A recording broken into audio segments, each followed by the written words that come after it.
Hello students, uh, this is a video for class 10th biology, and I am going to teach you today genetics. We are going to start with the genetics. First of all, I want to tell you that what is genetics.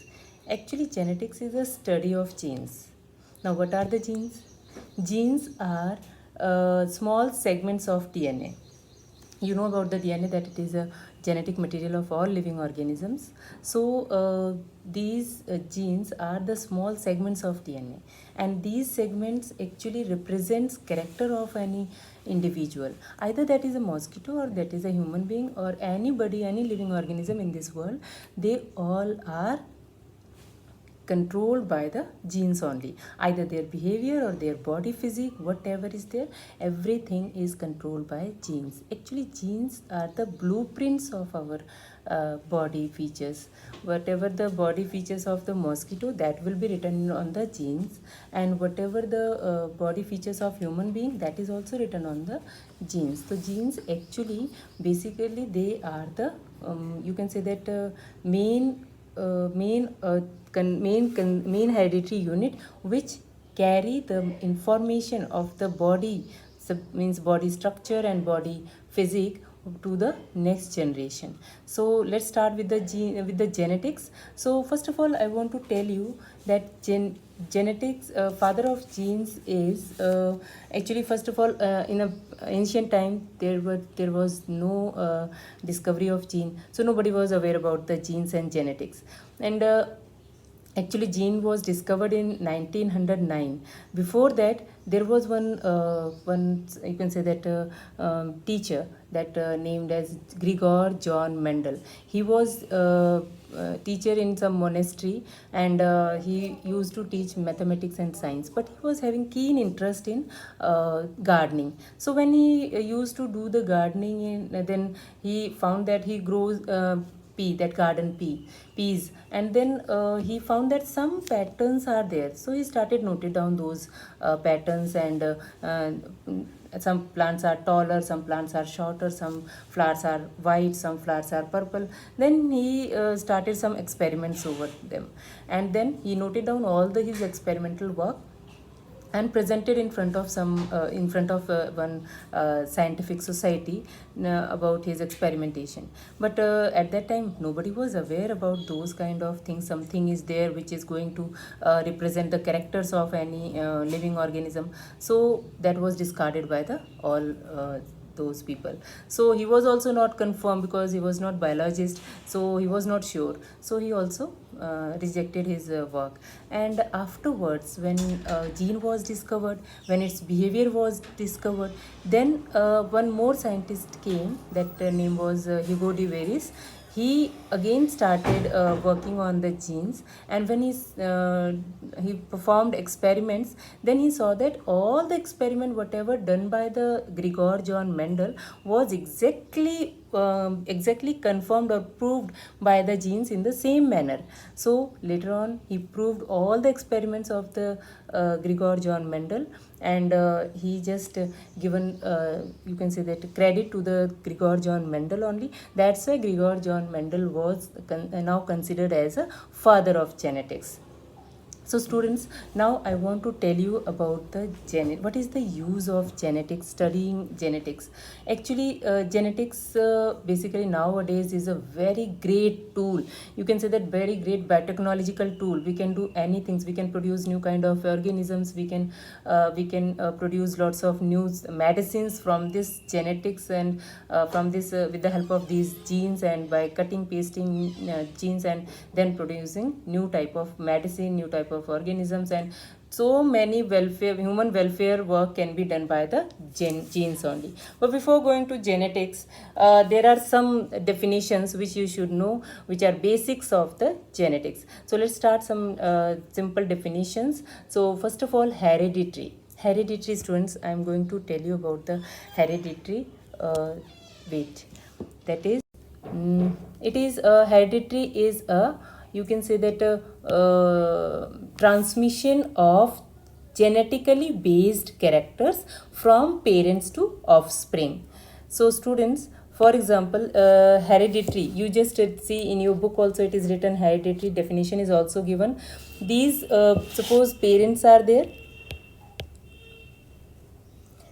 whatever the characters are present in parents, that will be automatically transmit to the their offspring.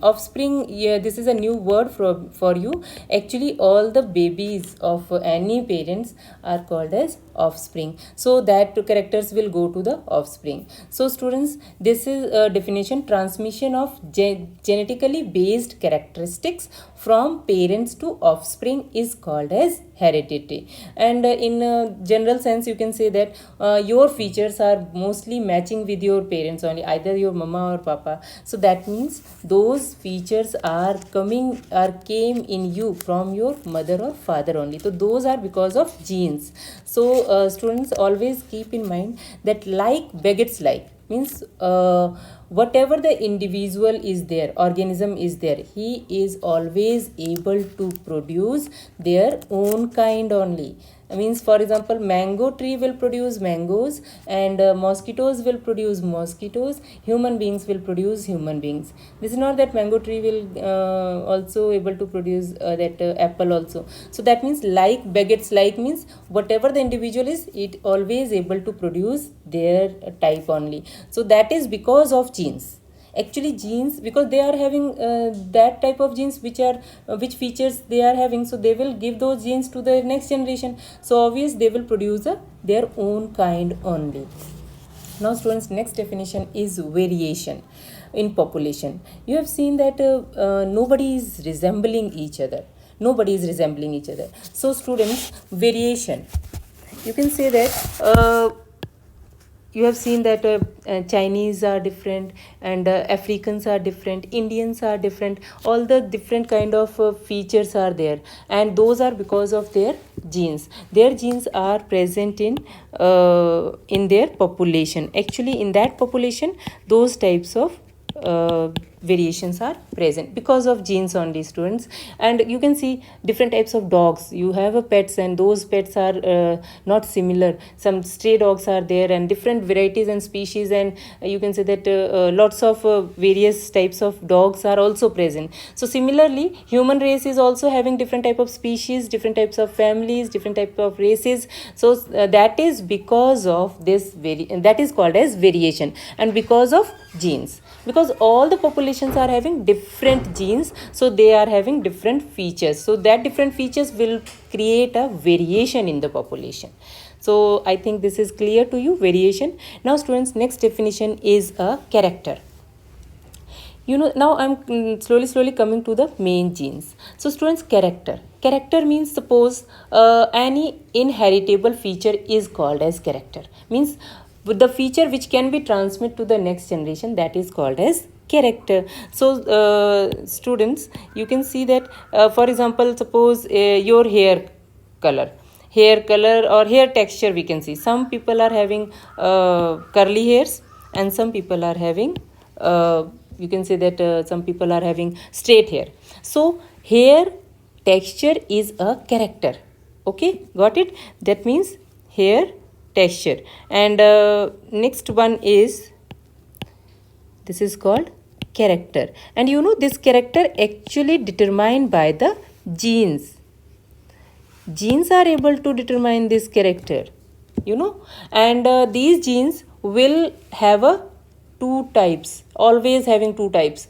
That means each character is having two types. For example, this character, suppose hair texture, you are saying, I told you that hair texture. So some people are having which type of hair? That is curly hair, and some are having straight hair. So that means straight hair. Okay, so look at this. Character is a hair texture, and the two types of genes are called as traits. Students, these are called traits. Keep in mind, this is the next definition. Traits, in your book also it is given. It is a alternative form of character. Means character is divided into two forms. One that is called as traits. Okay, and these traits are next example I can take and tell you, very easy example, that is eye color. Students, eye color, that you know very well. Eye color, you know that eye color, what we call now eye color, is a character, and it is represented by the genes. So now eyes, wait, now eye color, you can see the eyes mostly are having black, brown and blue color. Okay, so we are not going to much deeper side, we are just going to focus on two colors, that is black and blue color. So some people are having black color, some people are having blue color, though, so we can say that character and gene is a eye color, and the traits are blue and black color. Trait, now you got it, traits are blue and black color. Okay students, this is traits, means now in your book very nicely they have written 11 characters and their traits they have given. Now one two I can read for you. For example, this, look at this, lips. Some people are having thick lips, some people are having thin lips. So lips is a character, thick and thin is a your this traits. Okay, now eyebrows are given, some are having heavy bushy eyebrows, some are having thin eyebrows. So eyebrows are character, heavy bushy and thin is a trait. So this is all about your traits. Now come to the chromosomes. Students, this is a very interesting topic and easiest also. Just you focus on your book and teacher, and it will be very easy for you to study this all. Students, first of all I want to show you the chromosome. Then what do you mean by the chromosome? You have read about the this cell, and inside the cell there is a nucleus, and inside the nucleus you read about there are some genetic material, that is DNA called, sometimes chromatin material it is called, but sometimes it is also called as chromosome. So students, that means same thing. You just keep in mind that DNA, when coiled together, then it form a chromosome. So suppose this is a DNA, I'm going to make a DNA for you. So look at this, this is a DNA. Suppose this is a DNA, very small part. When this DNA will be very coiled, then it will form a chromosome. It will just means condense together. The DNA is very long. You can say that can be a 6 meter, and it can be condensed and take this type of shape, that chromosome shape, and then it will be fit inside your single cell nucleus, chromosome. Okay, so now this chromosome, actually as I told you, DNA is actually ultimately convert into a chromosome. So students, now you should know that chromosome, there are 46 chromosomes in a human single cell. In human single cell, suppose this is your skin cell, nobody's else, your finger's skin cell, and if I will take out it and then find out the nucleus and take out the chromosome, then we will get us 46 chromosomes inside, like this only. And these 46 chromosomes will have all the information about your body, about your hair, about your figure, about your complexion, about your eyes, whatever information, whatever body you are having, that information is written on these 46 chromosomes. So students, ultimately these 46 chromosomes, when arranged, sometimes we are just imaginary type of arranging of these 46 chromosomes done on any graph, and that is given in your book also. Some chromosomes are given in your book, picture is given, and that chromosomes arrangement of imaginary arrangement of chromosomes in a particular manner on the basis of their shape and size is called karyotype. Now one more definition is there, that is called as karyotype. Now student, this definition is also given in your book, and this definition again you can one time more understand. Human chromosomes arranged in a pair in order of their shape and size is called as karyotype. And let me I will show you where is the karyotype. And on the basis of you know that all 46 chromosomes are in the pair, so they are considered as a 23 pairs also. Keep in mind, students, sometimes they are considered as a 23 pairs. 23 plus 23 will be 23 plus 23 will be equal to 46 only. So students, this is a arrangement of chromosome, and in your book also it is properly arranged. All 23 pairs are arranged and karyotype is given, picture is given in your book. So wait, I will show you the picture also. And next one is I want to tell you about the homologous chromosome. So students, now look at this. What are the homologous chromosomes? When these chromosomes are arranged in a karyotype, as I told you, according to their shape and size, they are arranged, and they are just paired together. Those are called as homologous chromosomes. So let's start homologous chromosome. A pair of corresponding chromosomes of the same shape and size obtained from each parent. For example, look at this diagram. This is one chromosome. Suppose this is a first pair. Suppose this is a first pair of chromosome of your body. Okay, from this first, second, third, fourth, 5, 6, 7, 8, 9 up to 23, total number will be 23 pairs. Okay, so these 23 pairs are arranged like this. Now second pair, if you want to see second pair, that will also be same kind of. And if you want to see the 13th pair, suppose I want to tell you 16th pair, chalo 16th pair means, suppose this is a 16th pair, then it will be very small, you know, this the chromosomes will be very small. And next one, now I want to tell you what is the use of this. Wait 1 minute. Now on these chromosomes there are some genes, students, keep in mind, like this these genes are arranged over them. Okay, and whatever gene is lying on this one chromosome, that is a chromosome and B chromosome is there. Whatever genes are lying on the A chromosome, same genes will be lying on the B chromosome also. So that's why these are, both the chromosomes are having same type of genes and same shape, same size, and they are coming in individual, one from the mother and one from father. So that's why this chromosome is named as this whole chromosome. Students, this whole chromosome, this whole chromosome will be called as a homologous chromosome. Okay, and this homologous chromosomes actually pair together, and they will be having the same type, identical, we can call them as identical, and they are coming from the two parents. This is all about your this lecture. So students, hopefully you just revise your chapter and then read all these definitions in your chapter and see the diagrams, and then this will be I think easy for you to understand the chapter.